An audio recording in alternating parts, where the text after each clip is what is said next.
Hello, my name is Casey Salyers. I'm a 5th grade math and science teacher from W.R. Castle Elementary in Johnson County, Kentucky. For the past 7 years, I've taught the same thing, math and science for 5th grade, in my same classroom. But every year I always think, well, what can I do to make it better? What can I change to help my students? So this year, what I have thought of to help my students retain information better, I've researched on doodle notes, and I don't know if you've ever heard of them, but this is an example of a doodle note. This is my presentation doodle note. Engage your brain by doodling in class, and I know we've all had those students in class that are sitting there doodling. I can think in my head right now of a student that's probably sitting back in her chair doodling right now while I'm here. It happens. But if you research about it, if they're doodling while they are listening, and they truly are listening, and you catch them and you're like, hey, you know what I just say? You're not paying attention. They're able to tell you. Their mind might be passively thinking about it, but they're really actively listening. They truly are. So I've kind of taken that research and kind of shifted it towards my math content. My plan this year is to take an iPad Pro. I haven't got it in yet, but it's huge, and I didn't realize how huge it was going to be. I did get like the screen protector for it. So it's going to be really awesome to be able to draw my doodle note on that device using apps such as, let's see which one, Drawing Desk. I can also use PowerPoint to bring in some different text. That way I'm not always having to draw everything. And the students are also going to be able to make their own doodle note. So for example, let's say we're talking about the customary system. So what I would do is I would just create a template. I would put the title on there. I may even write in like step 1, 2, 3, 4 on how to convert within the customary system.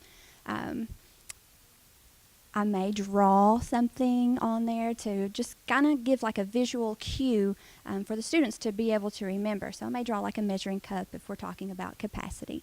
I would print that off, and then the students would fill it in as I'm teaching. So they would fill in the steps. They would finish the drawing, and they would embellish it. So they would write on it. They'd color on it. They're getting more modalities, more than just me standing up there talking and them just copying it down.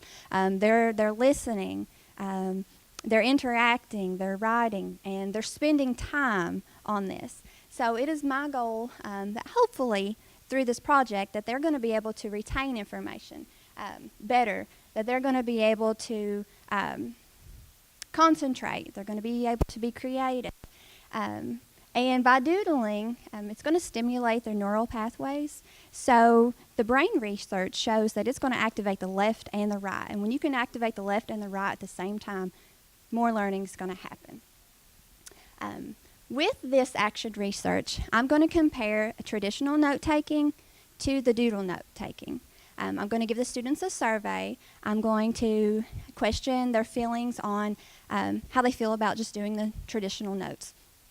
Me writing it on the board, them copying it down, compared to doodling. Of course, they'll still be copying some things, but they're going to be interacting with the notes as well. And then I'm also going to test their ability to retain that information. So it's exciting. The work that I'm going to do, I'll post it on the hauler, on the math hauler and the Promising Practices hauler. I'll also put it on my educator website. That way everybody in the world could be able to keep track of my journey through this. And I can also share it on Google Classroom. So not only can I print it off and they can have a hand-printed doodle note, but they can also access it through our Google Classroom. All of my students have a Chromebook that they're able to use within my classroom. So if they maybe lose it, they still have access to it. And they can even open it up within the Google Slides and Google Drawing, and they can doodle themselves on there. We figured out a way to use the tracking pad to draw. So if you have any questions, just let me know. All right, thank you.